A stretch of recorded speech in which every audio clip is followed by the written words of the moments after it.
Hello दोस्तों, welcome to my YouTube channel R D educational 09 पर। आज हम लोग ट्रिग्नोमेट्री का पार्ट 5 करेंगे। इससे पहले हम लोग पार्ट 1, पार्ट 2, पार्ट 3, पार्ट 4 कर चुके हैं। यदि आप नहीं देखे हैं तो उसको जाकर जरूर आप देखिएगा। आज हम लोग का ट्रिग्नोमेट्री का पार्ट 5 है। क्वेश्चन नंबर 26 है। ये कह रहा है कि tan a बराबर 1 और tan b बराबर √3, तो cos a cos b minus sin a sin b का मान ज्ञात करना है। जो क्वेश्चन दिया है कि tan a बराबर 1 दिया है और tan b बराबर √3 दिया है, तो cos a cos b minus sin a sin b का मान ज्ञात करना है। तो देखिए सॉल्व करते हैं। देखिए tan a बराबर 1 है, तो इसका बटा 1 लिख सकते हैं, 1/1 लिख सकते हैं। अब tan बराबर क्या होता है? लंब बटे आधार होता है। क्या होता है? लंब बटे आधार होता है। लंब बटे आधार होता है। तो हम एक समकोण त्रिभुज बनाते हैं और यहाँ A, B और C। देखिए लंब क्या है? BC क्या है? लंब है, तो लंब का मान दे दिया है 1, आधार का मान दे दिया है 1। लंब का मान दे दिया है 1 और आधार का मान दे दिया है 1 दे दिया है। अब हम कर्ण का मान निकालने के लिए पाइथागोरस प्रमेय का प्रयोग करेंगे। तो पाइथागोरस प्रमेय द्वारा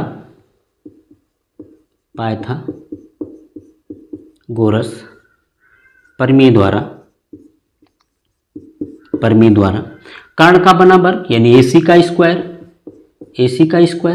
ये हो जाएगा आपका कर्ण, ये हो जाएगा आपका लंब और ये हो जाएगा आपका आधार। तो कर्ण का बना वर्ग, कर्ण क्या है? AC का स्क्वायर हो जाएगा। शेष दोनों भुजाओं पे बने वर्ग के योग के बराबर होता है। शेष दोनों भुजा मतलब लंब और आधार। तो लंब क्या है हमारा? BC का स्क्वायर प्लस आधार क्या है? AB का स्क्वायर। AC का मान हमको निकालना है, तो AC का स्क्वायर इजकल टू BC का मान कितना है? 1, तो 1 का स्क्वायर कर देंगे और प्लस 1 का स्क्वायर। AB का मान भी कितना है? 1, तो इसका भी स्क्वायर कर देंगे। 1 का वर्ग कितना होता है? 1 होता है, तो AC का स्क्वायर बराबर आपका हो जाएगा 1 और प्लस 1, 1 का वर्ग 1, 1 का वर्ग 1, 1 1 2, तो ये आपका हो जाएगा AC का स्क्वायर बराबर कितना हो जाएगा? 2 हो जाएगा। तो AC बराबर क्या हो जाएगा? AC बराबर क्या हो जाएगा? √2 हो जाएगा। AC बराबर क्या हो जाएगा? √2 हो जाएगा। तो इसका मान कितना आ गया आपका? √2 आ गया। अब देखिए यहां से किसका मान निकालना है? cos A cos b minus sin A sin b का मान निकालना है। तो tan A जो दिया है, tan A से हम cos A और sin A का मान निकाल लेंगे और tan B से cos B और sin B का मान निकाल लेंगे। तो देखिए cos A का मान यहां से क्या हो जाएगा? cos A बराबर क्या होता है? आधार बटे कर्ण। आधार क्या है हमारा? AB। आधार क्या है? AB। और कर्ण क्या है? AC। कर्ण क्या है? AC। तो cos A बराबर क्या हो जाएगा? cos A बराबर हो जाएगा AB। AB का मान कितना है? 1 और AC का मान क्या है? √2। तो ये cos A का मान हो गया।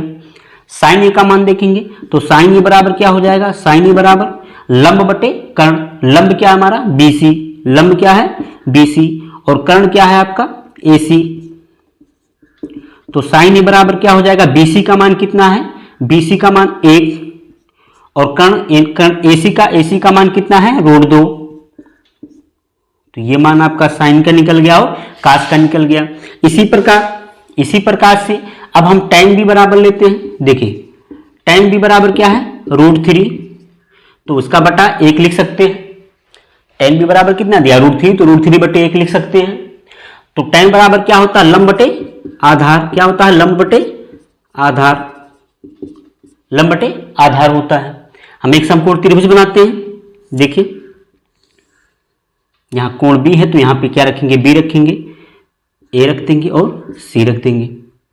देखिए लंब क्या है? लंब हमारा क्या होगा? ये लंब होगा, ये कर्ण होगा और ये क्या होगा? आपका आधार होगा। तो लंब का मान कितना है? √3 है और आधार का मान कितना है? 1 है। तो कर्ण का मान निकालने के लिए हम फिर पाइथागोरस प्रमेय का प्रयोग करेंगे। तो पाइथागोरस प्रमेय द्वारा क्या हो जाएगा? पाइथागोरस प्रमेय द्वारा कर्ण का बना वर्ग शेष दोनों भुजाओं पे बने वर्ग के योग के बराबर होता है। तो कर्ण का वर्ग यानी कि BC का वर्ग इक्वल टू, अब देखिए AC का लंब क्या है? AC का स्क्वायर प्लस AB का स्क्वायर, आधार का स्क्वायर मान रख देंगे। तो BC का हमको मान निकालना है, BC का मान निकालना है, BC स्क्वायर का मान निकालना है। तो AC का मान कितना है, देखिए AC का मान कितना है √3, तो √3 का क्या कर देंगे, वर्ग कर देंगे, और प्लस AB का मान कितना है 1, तो 3 का वर्ग कर देंगे, यानी कि BC का स्क्वायर √3 का वर्ग कर देंगे तो करनी हट जाएगी 3 हो जाएगा, और प्लस 1 ये क्या हो जाएगा।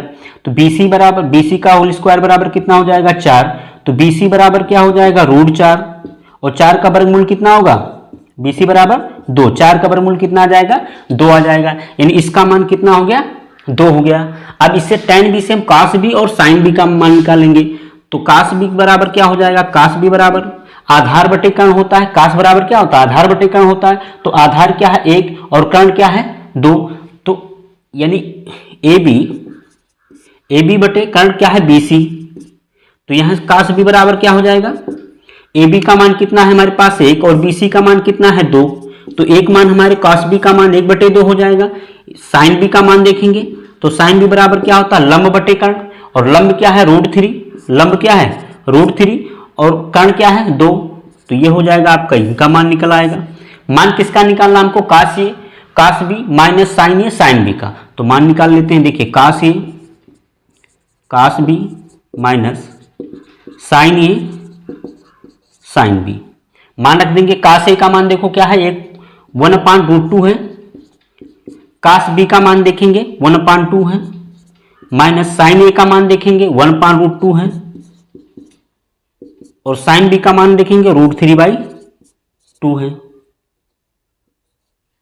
देखिए गुणा कर देंगे तो 1 क्या हो जाएगा 2√2 माइनस इसका हो जाएगा √3/2√2, दोनों का क्या है हर बराबर है, या इनका एलसीएम ले लेंगे तो कितना हो जाएगा 2√2 1 माइनस √3, ये आपका क्या हो जाएगा आंसर हो जाएगा। क्वेश्चन नंबर 27 है कि यह tan theta plus cot theta बराबर 2, तो tan square theta plus cos square theta का मान ज्ञात कीजिए। तो आइए सॉल्व करते हैं।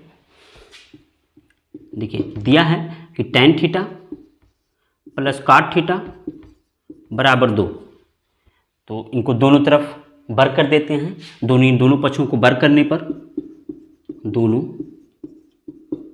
पक्षों को वर्ग करने पर तो वर्ग कर देंगे। tan theta plus cot theta का होल स्क्वायर इक्वल टू 2 का स्क्वायर, दोनों पक्षों में हमने वर्ग कर दिया।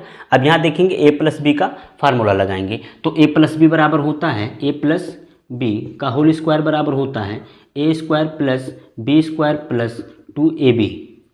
चलिए यहाँ लिख देते हैं। देखो a प्लस बी का होल स्क्वायर बराबर होता है a प्लस बी का होल स्क्वायर बराबर a square plus B square plus 2ab। ठीक, ये फार्मूला होता है। tan थीटा को a मान लेते हैं, cot थीटा को b मान लेते हैं, तो ये हो जाएगा आपका tan square theta plus b क्या है cot, तो cot square theta plus 2ab, a क्या है tan थीटा और इनटू cot क्या है b cot थीटा, यानी a square plus B square plus 2ab equal to 2 का वर्ग कर देंगे कितना हो जाएगा 4 हो जाएगा। देखिए tan square theta plus cot square theta plus 2 tan theta, cot theta को लिख सकते हैं 1 tan थीटा इक्वल टू 4, तो tan थीटा से tan थीटा कैंसिल, तो बचा कितना कि tan square theta plus cot square theta plus 2 equal to 4, 2 को पक्षांतर कर देंगे, प्लस से तो उधर आ जाएगा तो क्या हो जाएगा माइनस हो जाएगा, तो ये हो जाएगा आपका tan square theta plus cot square theta equal to 4 minus 2, तो ये हो जाएगा आपका tan square theta plus cot square theta बराबर 2।